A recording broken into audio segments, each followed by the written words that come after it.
ये आपके दैनिक जागरण का आज का संपादकीय पाठ है। देखिए, ये संपादकीय पाठ एक आर्टिकल, एडिटोरियल आपको प्रारंभिक परीक्षा, मुख्य परीक्षा और इंटरव्यू हर जगह मदद पहुंचाते हैं।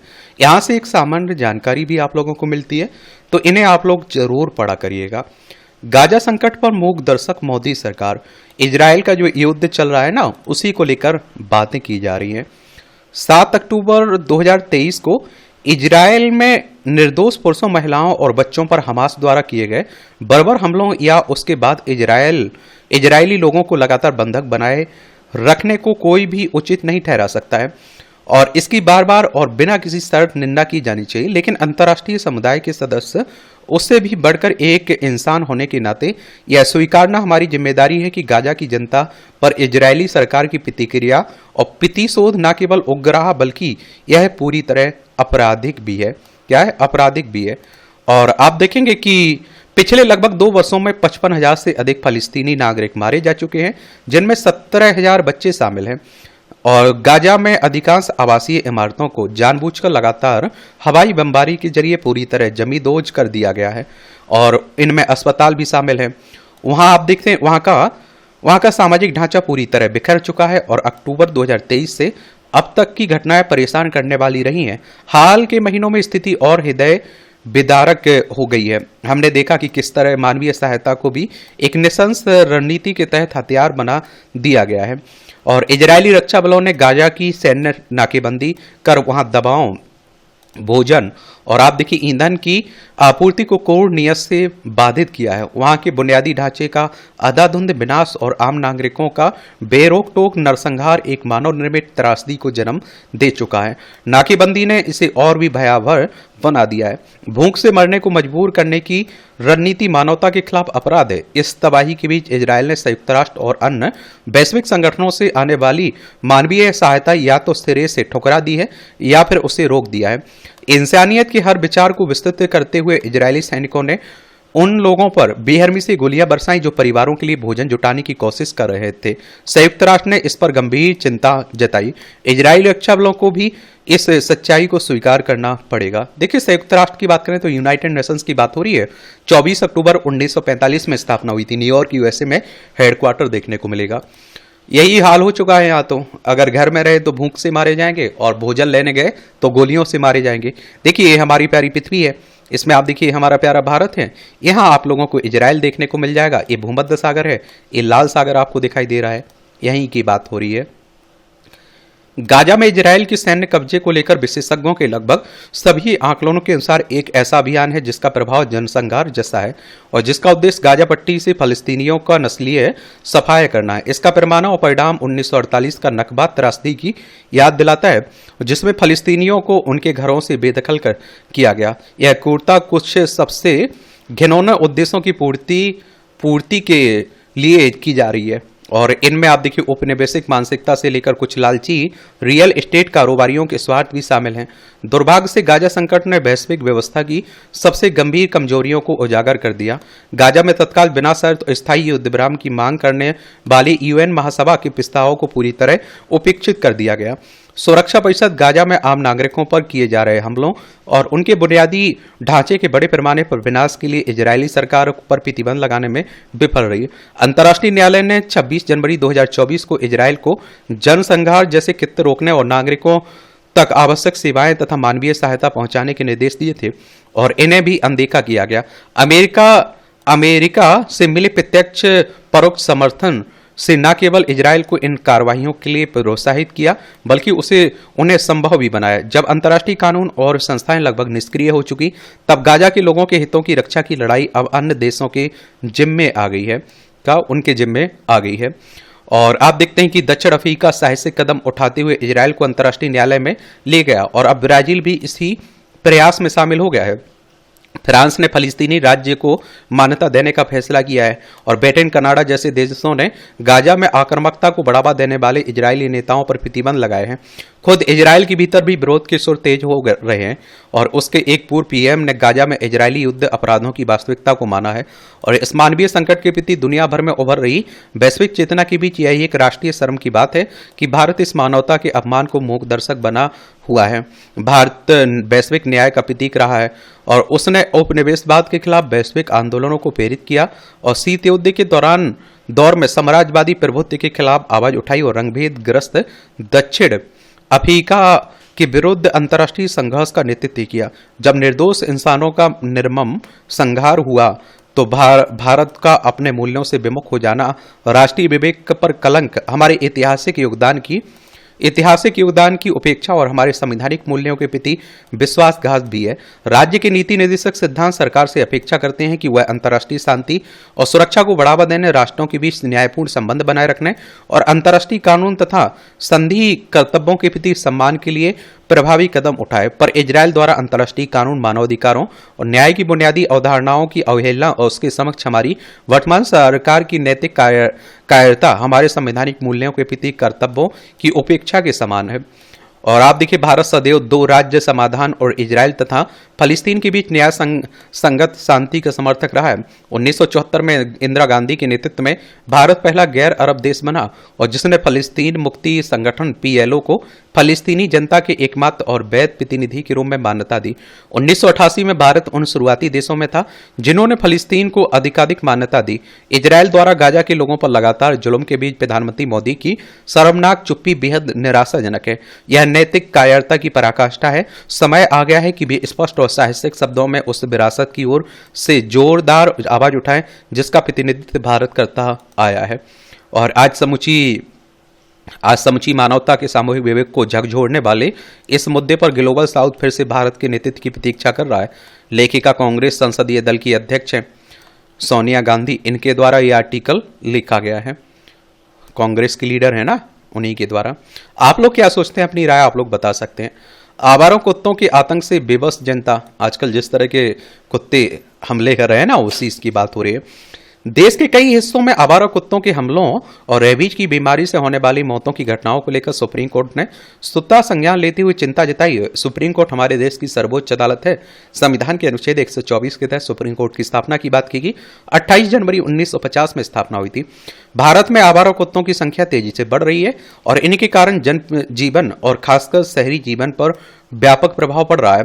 यह समस्या केवल भावनात्मक नहीं बल्कि सामाजिक, स्वास्थ्य और प्रशासनिक संकट भी बनती जा रही है। सरकारी आंकड़ों के अनुसार देश में कुत्तों की संख्या 6 करोड़ के करीब है, पर अनुमान है कि यह संख्या 12 करोड़ से भी अधिक है। अकेले दिल्ली में ही 8 लाख से अधिक कुत्ते और हर रोज कुत्तों द्वारा काटे जाने के करीब 2000 मामले आते हैं। मुंबई, बेंगलोर, कोलकाता, लखनऊ जैसे महानगरों में लाखों कुत्ते सड़कों पर घूमते देखे जा सकते हैं। छोटे शहरों और कस्बों में स्थिति और भी चिंताजनक है क्योंकि वहां इनकी देखभाल या नियंत्रण के कोई ठोस उपाय नहीं है। यह विडंबना ही है कि मानव द्वारा बसाए गए शहरों में अब आवारा कुत्तों के आतंक के चलते बच्चे खेलने, बुजुर्ग अकेले टहलने और लोग पैदल चलने, दोपहिया वाहन चलाने से डरने लगे हैं। अचानक हमला कर देने वाले कुत्ते जानलेवा साबित हो रहे हैं। रात के समय तो इनका आतंक और बढ़ जाता है। और इंसान के द्वारा सबसे पहले पशु कौन सा पाला गया था? कुत्ता ही पाला गया था, पालतू बनाया गया था। सबसे भयावह समस्या है आवारा कुत्तों का काटना और उससे होने वाली बीमारी रेबीज का। भारत में हर साल 15 से 20 लाख लोगों को कुत्ते काटते हैं और लगभग 20,000 मौतें रेबीज के कारण होती हैं। यह संख्या विश्व में सबसे अधिक है और इससे देश की स्वास्थ्य सेवाओं पर अतिरिक्त बोझ पड़ता है। कई बार समय पर रेबीज का टीका न मिलने पर पीड़ित को गंभीर परिणाम भुगतने पड़ते हैं। परिणाम और ग्रामीण और पिछड़े क्षेत्रों में तो स्थिति और भी खराब है। देश में पशु अधिकारों की बात करने वाले कई संगठन हैं जो कुत्तों के संरक्षण के पक्ष में है। वे कहते हैं कि ये जीव निर्दोष हैं, उन्हें मारना या हटाना अमानवीय होगा। उनकी यह भावना सही है, पर जब यही कुत्ते बच्चों, महिलाओं, बुजुर्गों के लिए खतरनाक बन जाएं तो क्या जनहित को प्राथमिकता नहीं मिले? एक और पशु प्रेम है तो दूसरी ओर इंसानी सुरक्षा। और यह संघर्ष अब सड़कों और अदालतों तक पहुंच गया है। सुप्रीम कोर्ट ने हाल ही में एक मामले में टिप्पणी की कि जिनको कुत्तों से प्रेम है वे उन्हें अपने घर लेकर जाएं, खाना खिलाएं, सड़कों पर नहीं। तमाम रेजिडेंट वेलफेयर एसोसिएशन मांग कर रहे हैं कि सड़कों पर कुत्तों को खाना खिलाने वालों के खिलाफ कार्रवाई हो और सभी आवारा कुत्तों को शेल्टर होम भेजा जाए। शहरों में no dog on street policy लागू की जाए। हालांकि आवारा कुत्तों की नसबंदी कर उसकी आबादी को नियंत्रित करने के लिए नगर निगमों के पास एनिमल बर्थ कंट्रोल योजना है, लेकिन वह कागजों में सिमट कर रह गई है। कुत्तों की नसबंदी और उनका वैक्सीनेशन ठीक से हो नहीं रहा है, क्योंकि यह काम मुख्य रूप से एनजीओ पर छोड़ दिया गया है और जिनमें काफी भ्रष्टाचार है। और एबीसी रूल्स 2023 में संशोधन की आवश्यकता है, क्योंकि उसमें नियम सोसाइटियों पर अत्यधिक बोझ डालती हैं। इन नियमों में लोगों को कुत्तों को आप देखते हैं कि सोसाइटी परिसर में ही खिलाने और उनके लिए जगह तय करने की को कहा गया। इसमें अक्सर विवाद होते हैं। आखिर नसबंदी के बाद भी कुत्तों को मोहल्लों सोसाइटियों में ही छोड़ दिया जाता है। जो कुत्ते आक्रामक या काटने वाले होते हैं उन्हें तो वहां से हटाया जाना चाहिए। आवासीय परिसरों में आवारा कुत्तों पर प्रतिबंध लगना चाहिए, ताकि लोगों की सुरक्षा सुनिश्चित हो सके। लोग मदद के लिए सरकारी विभागों को फोन करते हैं, शिकायतें दर्ज होती हैं, लेकिन कार्रवाई ना के बराबर होती है। कभी कभी परेशान लोग कट खने कुत्तों को भगा देते हैं, तो पशु प्रेमी व्यक्ति या संगठन उन पर केस कर देते हैं। कुत्ता पालतू है या आवारा, उसे आदमी से अधिक अहमियत नहीं मिलनी चाहिए। आवारा कुत्तों का हल केंद्र एवं राज्य सरकारों को स्थानीय निकायों के साथ मिलकर खोजना होगा। इसके लिए नसबंदी अभियान तेज, पारदर्शी, तकनीकी रूप से सक्षम बनाया जाना चाहिए। पिछले 15 वर्षों से कुत्तों की गिनती नहीं हुई है। उनकी गिनती के साथ जीपीएस ट्रैकिंग जैसे उपाय लागू करने चाहिए।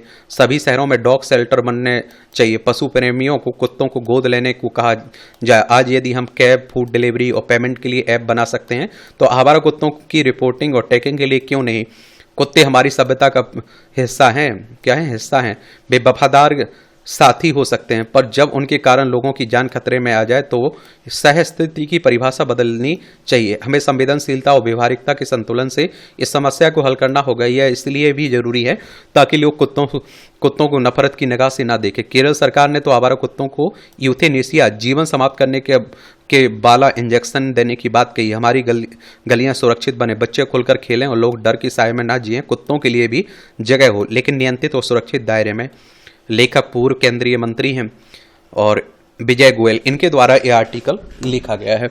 आप लोग क्या सोचते हैं? अपनी राय आप लोग जरूर बताया करिएगा। विस्मृति का वरदान, ये आप देखिए कि स्मृति और विस्मृति एक दूसरे के विपरीतार्थ शब्द हैं। स्मृति में व्यक्ति वह सब याद रखता है जो उसके साथ घटा होता है। विस्मृति में व्यक्ति कुछ समय बीत जाने पर अपने अनुकूल और प्रतिकूल घटित हुई घटनाओं को भूल जाता है। हमारे शास्त्रों ने मनुष्य के जीवन पर विचार करते हुए एक स्वर में यही कहा कि जन्म, जरा तथा मृत्यु 3 ऐसे सत्य हैं जो परम दुखद हैं और सभी के साथ घटित होते हैं। स्वामी विवेकानंद ने इसलिए परमात्मा के स्मरण की आवश्यकता पर जोर दिया और जगत कि अनित्यता प्रत्यक्ष रूप में सभी को दिखाई देती है और इसी का निश्चयात्मक स्वरूप जानने के लिए कुरुक्षेत्र के रण में जब अर्जुन ने भगवान श्री कृष्ण से अपनी जिज्ञासा प्रकट की, तो श्री कृष्ण ने यही कहा कि जिसका इस पृथ्वी पर जन्म हुआ है उसका मरण निश्चित है, यद्यपि उसका पुनर्जन्म भी होता है। भगवान बुद्ध ने जब अपने त्रिसत्र के सिद्धांत को स्थापित किया तो कहा कि जन्म, जरा और मृत्यु ही इस संसार की सत्य है। इतना ही नहीं, उन्होंने यह भी कहा कि व्यक्ति जो भी अपने जीवन में प्राप्त करना चाहता है वह उसे नहीं मिलता और इसी तरह से जो वह नहीं चाहता है वह उसे अवश्य मिलता है। यदि हम गोस्वामी तुलसीदास जी के कथन को ध्यान में रखें तो उन्होंने इस जगत की संपूर्ण प्रक्रिया को दुखात्मक बताते हुए कहा कि जन्म लेते समय और मृत्यु पाते समय प्राणी को आप देखते हैं कि जो दुख होता है वह दुख असह्य होता है और यह कह सकते हैं कि जीव का निरंतर 9 महीने तक गर्भ में रहना, प्राणों का शरीर त्यागना ऐसे असह्य दुख हैं जिनका कथन किन्हीं भी शब्दों के द्वारा व्यक्त करना संभव नहीं है।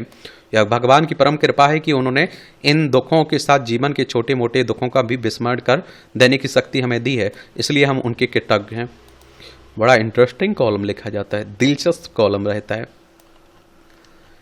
ये फजीहत कराता विपक्ष, वही देखिए जो संसद में चर्चा चल रही है ऑपरेशन सिंदूर को लेकर, वही बातें हो रही हैं। राजनीति खूब होती है, सत्ता पक्ष हो विपक्ष हो, तो ये सब पढ़ना हो तो इसकी पीडीएफ आपको एजुकेशन सर्कल प्लेटफॉर्म है ना, वहाँ मिल जाती है।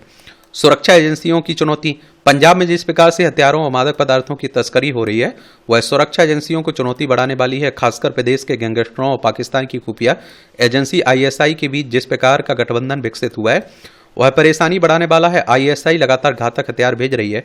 शनिवार देर रात अमृतसर पुलिस की स्पेशल सेल ने आईएसआई की तरफ से भेजे गए घातक हथियार बरामद किए। इसमें AK-47 शामिल है, जिसे उन्नतकर और घातक बना दिया गया।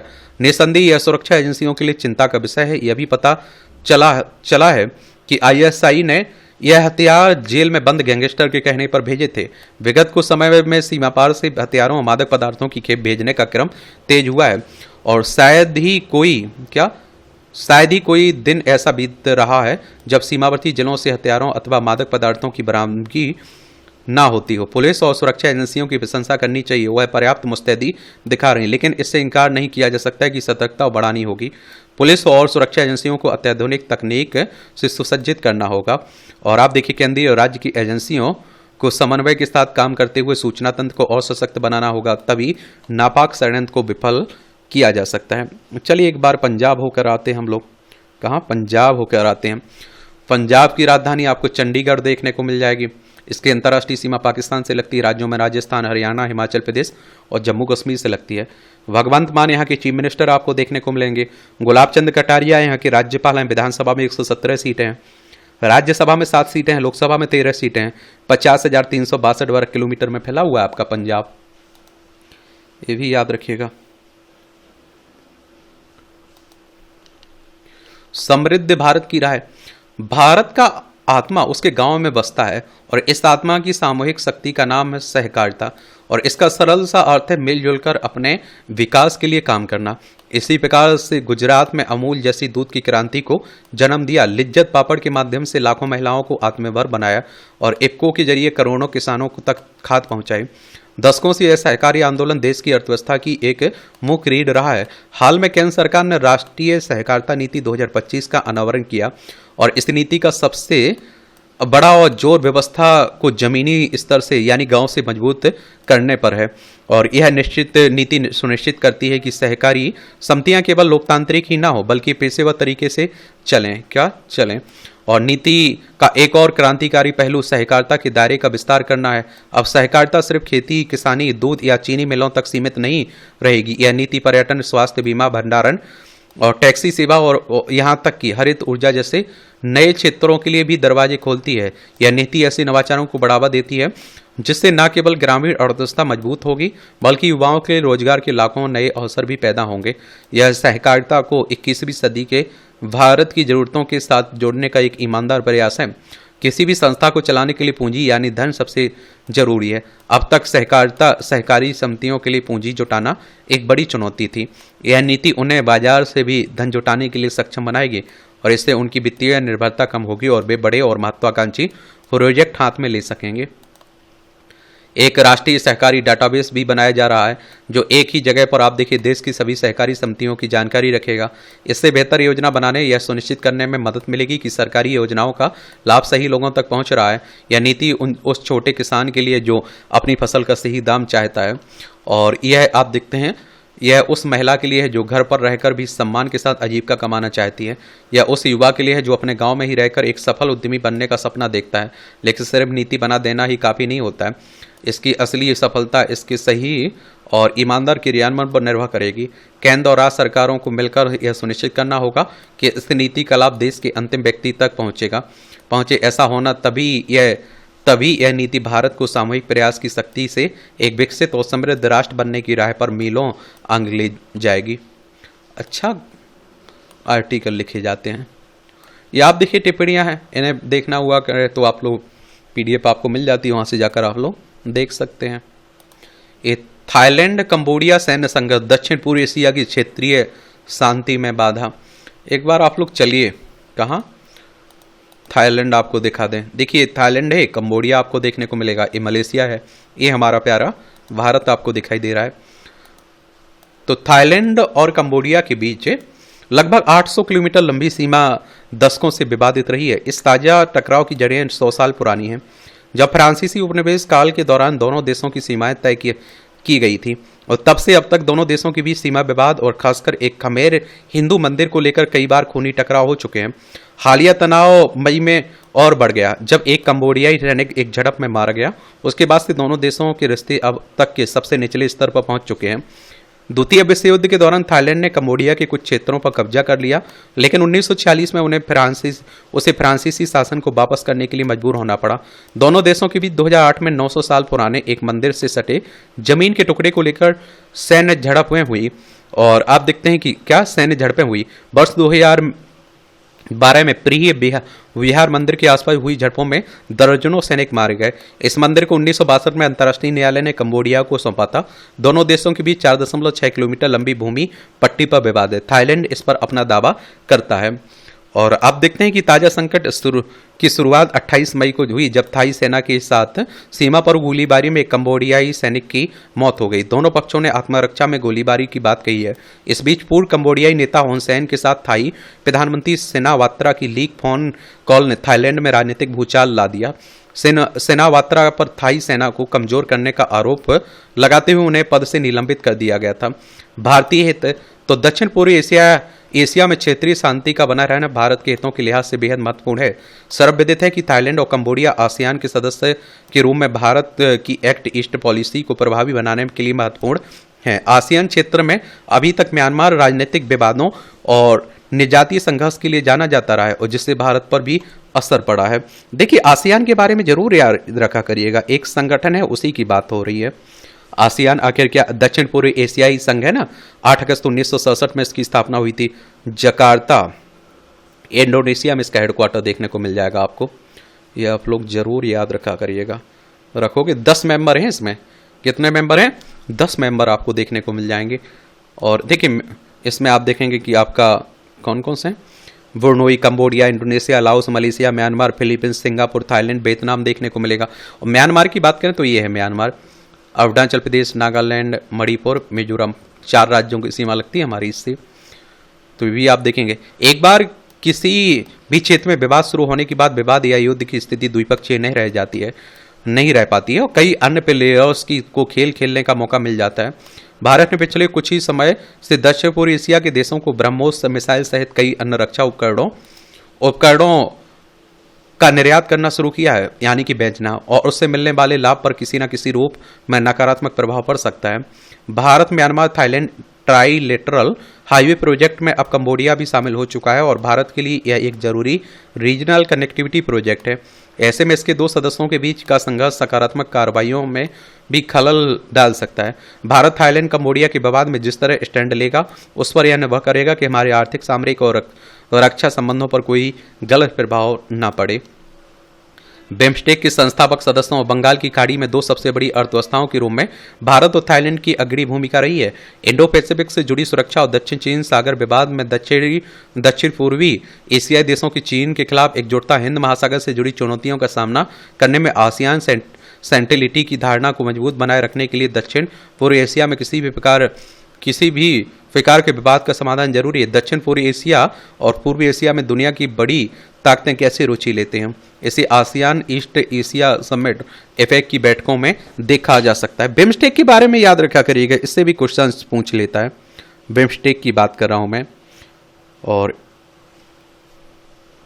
ए the bay of Bengal initiative for multi sectoral technical and economic cooperation की बात हो रही है। समझ रहे हो कि नहीं समझ रहे? और इसमें आप देखते हैं कि Bangladesh, Bhutan, Myanmar, India, Nepal, Sri Lanka, Thailand आपको मेंबर देखने को मिलेंगे। 6 जून 1997 में इसकी स्थापना हुई थी। भारत के इस क्षेत्र के साथ आर्थिक हित, सामरिक हित, Indo Pacific strategy, act east policy, necklace of diamond policy से जुड़े हुए हैं। बौद्ध धर्म के स्तर पर भारत थाईलैंड और कंबोडिया दोनों से कनेक्टेड है। मैकांग गंगा कोऑपरेशन पहल के जरिए भी भारत इन दोनों देशों से क्षेत्रीय सहयोग के लिए जुड़ा हुआ है। ऐसे में आप देखते हैं कि भारत थाईलैंड और कंबोडिया के विवाद का तत्काल शांतिपूर्ण समाधान चाहेगा। अगर युद्ध में रूस के हथियारों का उपयोग कंबोडिया करेगा तो इस मामले में अमेरिका भी हस्तक्षेप करेगा ही, और चीन अपने आर्थिक और सामरिक मंसूबों के लिए इन दोनों देशों को ही अलग अलग स्तर पर डील करने से भी नहीं चूकेगा। चीन और अमेरिका दोनों के इस क्षेत्र में प्रतिस्पर्धी हित कायम है। कंबोडिया ने गल्फ ऑफ थाईलैंड के पास चीनी नौसेना को सैनिक अड्डे पर नेवल एक्सेस दिया, जो दक्षिण चीन सागर के निकट स्थित है और जहां चीन के अवैध समुद्री दावे विवाद का विषय बने हुए हैं। वहीं दूसरी तरफ भारत ने नेकलेस ऑफ डायमंड पॉलिसी के तहत सिंगापुर के चांगी और इंडोनेशिया के सवांग नौसैनिक अड्डों तक पहुंच को लेकर समझौता किया। भारत की इस पॉलिसी में वियतनाम भी शामिल है और इस विवाद के समाधान के लिए महाशक्तियों की मध्यस्थता आवश्यक है। किसी धार्मिक स्थल को लेकर विवाद उभरने का हस्तर कुछ वैसा ही हो सकता है जैसा इजराइल और अरब देश अब अक्सा मस्जिद के संदर्भ में देख चुके हैं। इसलिए समस्या के समाधान के लिए सभी संबंधित पक्षों को व्यवहारिक रूप से सोचना और आगे बढ़ना होगा। एक ऐसे समय जब महामारी, भू राजनीतिक प्रतिस्पर्धा और ग्लोबल वार्मिंग और जलवायु परिवर्तन की मार पहले से ही राष्ट्रों की सतत विकास को दुष्प्रभावित कर रही है, ऐसे में संकीर्ण लाभों के लिए राजनीतिक सैन्य विवाद उभारना विजन के अभाव का परिचायक है। क्या है? परिचायक है। ये हिंद प्रशांत रणनीति नए सिरे से आगे बढ़ा है भारत। तो दक्षिण पूर्व एशिया में कंबोडिया थाईलैंड सीमा विवाद ने एक बार फिर हिंद प्रशांत क्षेत्र की भू राजनीति को परिभाषित करने वाली नाजुक अंतर्धाराओं को उजागर कर दिया है। और हालांकि यह टकराव जमीन, सांस्कृतिक विरासत और राष्ट्रीय दावेदारी को लेकर स्थानीय संघर्ष की तरह लग सकता है, लेकिन ऐसे संघर्षों के झटके अक्सर तत्कालिक भूगोल से कहीं आगे तक गूंजते हैं। दक्षिण पूर्व एशिया और व्यापक हिंद प्रशांत क्षेत्र से गहरे जुड़ाव वाले एक सभ्यतागत राष्ट्र भारत के लिए कंबोडिया थाईलैंड गतिरोध एक चेतावनी भी है। वस्तुतः कंबोडिया थाईलैंड तनाव के मूल में ऐतिहासिक शिकायतें, राष्ट्रीय पहचान की राजनीति और क्षेत्र में कमजोर होती बहुपक्षवाद के कारण उत्पन्न राजनीतिक शून्यता का मिश्रण निहित है। औपनिवेशिक काल की सीमाओं में निहित मंदिर से जुड़ा विवाद केवल एक मानचित्र संबंधी विसंगति नहीं है, यह दर्शाता है कि कैसे विरासत के प्रतीक अक्सर संप्रभुता की युद्ध क्षेत्र बन जाते हैं। और आप देखिए, कंबोडिया थाईलैंड विवाद का मूल औपनिवेशिक मानचित्रकला और सांस्कृतिक विरासत पर प्रतिस्पर्धा में निहित है। वस्तुतः 1962 में अंतर्राष्ट्रीय न्यायालय द्वारा कंबोडिया को प्रदान किया गया बिहीर मंदिर है ऐतिहासिक रूप से थाईलैंड की ओर एक पहाड़ी की चोटी पर स्थित है। निकटवर्ती क्षेत्र को लेकर अस्पष्टता दशकों से विवाद का विषय रही है, जिस कारण बार बार सैन्य झड़पें होती रही हैं। भारत को इसे एक परीक्षण के तौर पर देखना चाहिए, कैसे छोटे छोटे संघर्ष महाशक्तियों के बीच प्रतिस्पर्धा के केंद्र बन सकते हैं, खासकर जब दक्षिण पूर्व एशियाई देशों पर चीन का साया मंडरा रहा हो। कंबोडिया में बुनियादी ढांचे से लेकर सैन्य प्रशिक्षण तक बीजिंग के बढ़ते निवेश से उन्हें बेहिसाब बढ़त दिला दी है। और दूसरी ओर आप देखिए, थाईलैंड ने अमेरिका सुरक्षा क्षेत्र और चीन की आर्थिक उदारता के बीच रणनीतिक हेजिंग के बढ़ते संकेत दिखाए हैं। भारत की एक्ट ईस्ट नीति और उसकी हिंद प्रशांत महासागर पहल इसी संदर्भ में बनाई गई थी। यह एक ऐसे दृष्टिकोण का प्रतीक है जहां भारत न केवल एक संयोजक है बल्कि इस क्षेत्र में एक आदर्श निर्माता भी है। इस संदर्भ में कंबोडिया थाईलैंड विवाद भारत की विश्वसनीयता के लिए एक चुनौती प्रस्तुत करता है। यह भारत को अपनी नैतिक और कूटनीतिक क्षमता को और आप देखते हैं कि मजबूत करने का नियंत्रण है। कूटनीति, सांस्कृतिक संवाद मंचों और यहाँ तक कि आसियान नेतृत्व वाले मंचों जैसे बहुपक्षीय मंचों के माध्यम से भारत गैर अधिपत्यवादी स्थिरता की आवाज बनकर उभर सकता है। कंबोडिया और थाईलैंड भारतीय सांस्कृतिक जड़ों और हमारी सौम्य शक्ति एवं ऐतिहासिक संबंधों से बंधे हुए हैं। लिहाजा ऐसे समय में जब तमाम देशों के बीच भू सांस्कृतिक कूटनीति बढ़ रही है, भारत अपने प्राचीन संबंधों, बौद्ध विरासत और समुद्री व्यापार विरासत और प्रवासी नेटवर्क के माध्यम का लाभ उठाकर संघर्ष के बजाय संवाद को बढ़ावा देने वाले आख्यानों को सूक्ष्मता से आकार दे सकता है। आखिरकार ऐसे क्षेत्र जहां मंदिर युद्ध क्षेत्रों में बदल जाते हैं, भारत की समन्वयवाद और सभ्यतागत परिपक्वता की आवाज पहले से कहीं अधिक मायने रखती है। क्या कहती है? मायने रखती है। और इस घटना ने भारतीय रणनीतिकारों को यह याद दिलाना चाहिए कि हिंद प्रशांत क्षेत्र केवल एक समुद्री क्षेत्र नहीं बल्कि यह एक बहुसांस्कृतिक, बहुआयामी है। लिहाजा भारत की रणनीतिक गणना नौसैनिक तैनाती और रक्षा संवादों से आगे बढ़नी चाहिए। कंबोडिया थाईलैंड विवाद भारत की हिंद प्रशांत रणनीति को फिर से सहानुभूतिपूर्ण जुड़ाव, सभ्यतागत एकजुटता और निवारण कूटनीति के रूप में परिभाषित करने का आह्वान है। यह आप देखेंगे, चाइना ये है, लद्दाख, हिमाचल प्रदेश, उत्तराखंड, सिक्किम, अरुणाचल प्रदेश, 5 राज्यों की सीमा लगती है हमारी चाइना से। किससे? चाइना से। ये राजनीति की बातें हो रही हैं पश्चिम बंगाल के संदर्भ में। चलिए, पश्चिम बंगाल के बारे में एक सामान्य जानकारी आप लोग नीचे लिखिएगा। कई बार हम लोग इसके बारे में बात कर चुके हैं। दुनिया पर छाने को तैयार रोबोट, आजकल रोबोट की खूब चर्चाएं हो रही हैं। मेडिकल सर्जरी में एआई नियंत्रित आर्टिफिशियल इंटेलिजेंस की बात हो रही, कृत्रिम बुद्धिमत्ता। एआई नियंत्रित रोबोट तेजी से कदम बढ़ा रहे हैं। टेस्ला के सीईओ एलन मस्क ने हाल ही में दावा किया कि अगले 5 वर्षों में रोबोट सर्वश्रेष्ठ सर्जनों से भी बेहतर हो सकते हैं। उल्लेखनीय कि चिकित्सा उपकरण कंपनी मेडट्रॉनिक के ह्यूगो रोबोट को इंटरनेट मीडिया पर दिखाया गया है। ह्यूगो रोबोट का हाल ही में 100 से अधिक सर्जरियों में सफलतापूर्वक उपयोग किया गया है। हो सकता है कि मेडिकल क्षेत्र में रोबोट्स का पूर्णकालिक उपयोग अभी दूर की कौड़ी हो, फिर भी मस्क के दावे को गलत नहीं कहा जा सकता। पिछले कुछ वर्षों में दुनिया भर में रोबोट्स का इस्तेमाल तेजी से बढ़ा है। अनेक देश इस पर अरबों डॉलर के निवेश भी कर रहे हैं। भविष्य में रोबोटिक्स के महत्व को ध्यान में रखते हुए अमेरिका के अंतरिक्ष संस्थान नासा ने इसके लिए $2 अरब का वार्षिक बजट रखा है। इसमें से 30% हिस्सा स्पेस रोबोटिक्स के लिए है। अमेरिका के रक्षा विभाग ने रोबोटिक्स के लिए $10 अरब का बजट रखा है। होंडई ने ह्यूमनॉइड रोबोट्स का विकास करने के लिए $1.1 अरब में बोस्टन डायनामिक्स का अधिग्रहण किया है। वर्ल्ड रोबोटिक्स के अनुसार अमेरिका में कुल मिलाकर इस पर $45 अरब का निवेश हो चुका रहा है। चीन में भी $50 अरब का ग्लोबल रोबोटिक्स इनोवेशन फंड बनाया गया है। अगली पीढ़ी के रोबोट्स तैयार करने के लिए चीन की सरकार स्पेशल इनोवेशन हब में $15 अरब का निवेश करने की योजना बना रही है। हालांकि निजी क्षेत्रों में हो रहे निवेश की कोई गणना ही नहीं है। इस प्रकार जापान की सोसाइटी 5.0 एक महत्वाकांक्षी प्रोजेक्ट है जिसमें रोबोट्स के जरिए सामाजिक चुनौतियों को हल करने के लिए अगले 10 साल में $100 अरब खर्च करने की योजना है। जापान के टोयोटा रोबोट रिसर्च इंस्टीट्यूट ने ह्यूमनॉइड रोबोट्स व सहायक प्रौद्योगिकी के लिए $1 अरब का निवेश किया है। यूरोप ने भी रोबोटिक्स रिसर्च पर $108 अरब खर्च किए हैं। EU हरिजन यूरोप के तहत 2021 से 27 के बीच रोबोटिक्स व AI रिसर्च के लिए $108 अरब का बजट रखा है। वहीं रोबोटिक्स रिसर्च के लिए यूरोपीय यूनियन $80 करोड़ का निवेश कर रहा है। उपयोग में आप देखिए निरंतर वृद्धि। औद्योगिक क्षेत्र में उत्पादन प्रक्रियाओं में AI संचालित रोबोट्स का उपयोग निरंतर बढ़ रहा है। मैन्युफैक्चरिंग क्षेत्र में 3D पेंटिंग रोबोट्स के साथ ही सर्विसेज क्षेत्र में भी इनका मांग बढ़ रही है। कोर रोबोट में से आप देखिए 18% सर्विस क्षेत्र में काम कर रहे हैं। इनमें अधिकांश रोबोट होटलों व रेस्टोरेंट में खाना सर्व करने व सफाई जैसे कार्यों में लगे हैं। तो वहीं बुजुर्गों की देखभाल और कृषि के क्षेत्र में भी इनका उपयोग बढ़ रहा है। खासकर उन क्षेत्रों में जहाँ खेती ज़्यादा है और श्रमिक कम है, वहाँ आप देखते हैं ये काफ़ी उपयोगी हो सकते हैं। ऐसे क्षेत्रों में ड्रोन और रोबोट के माध्यम से फसलों की निगरानी की जा रही है। वहीं यदि रोबोटिक्स में भारत के योगदान की बात करें तो इंटरनेशनल फेडरेशन ऑफ रोबोटिक्स की वर्ल्ड रोबोटिक्स रिपोर्ट के अनुसार भारत में साल 2023 में 8,510 नए रोबोट इंस्टॉल हुए, जो एक साल पहले की तुलना में 59% की बढ़ोतरी है। भारत अब रोबोट इंस्टॉलेशन में दुनिया में 7वें नंबर पर आ गया है। सरकार का प्रोडक्शन लिंक्ड इनिशिएटिव योजना भी इस क्षेत्र में निवेशकों को प्रोत्साहन कर रही है। भारत में इस समय निजी क्षेत्र में लगभग 21 कंपनियां काम कर रही हैं। इनमें डीफैक्टो रोबोटिक्स और सिस्टेमेटिक्स जैसे उभरते स्टार्टअप्स से लेकर कई स्थापित कंपनियां शामिल हैं।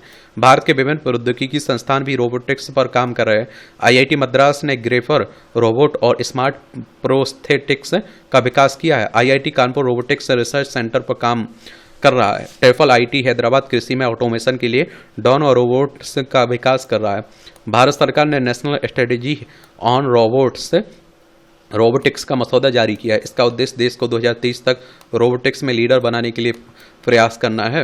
और दक्षिण कोरिया वर्ल्ड रोबोटिक्स के अनुसार दक्षिण कोरिया 10,000 कर्मचारियों प्रति 1,000 औद्योगिक रोबोट्स के साथ दुनिया में सबसे अधिक रोबोट घनत्व वाला देश है। वैश्विक औद्योगिक रोबोट के मामले में 45% आपूर्ति जापान से हुई। तो वहीं गोल्डमैन सैक्स के अनुसार आप देखिए ह्यूमनॉइड रोबोट का मार्केट वर्ष 2035 तक $38 अरब का हो जाएगा। और इससे इस बात का अंदाजा लगाया जा सकता है कि भविष्य में रोबोट्स के बढ़ते प्रभाव को नज़रअंदाज नहीं किया जा सकता है। और इस तरह से आप देखेंगे कि आज के संपादकीय पाठ की कहानी कवर होती है। आप लोग पढ़ते रहिए, एंजॉय करते रहिए। अब आपका कोई सवाल हो, मेरे लिए सुझाव हो, तो ज़रूर आप लोग बता सकते हैं। धन्यवाद।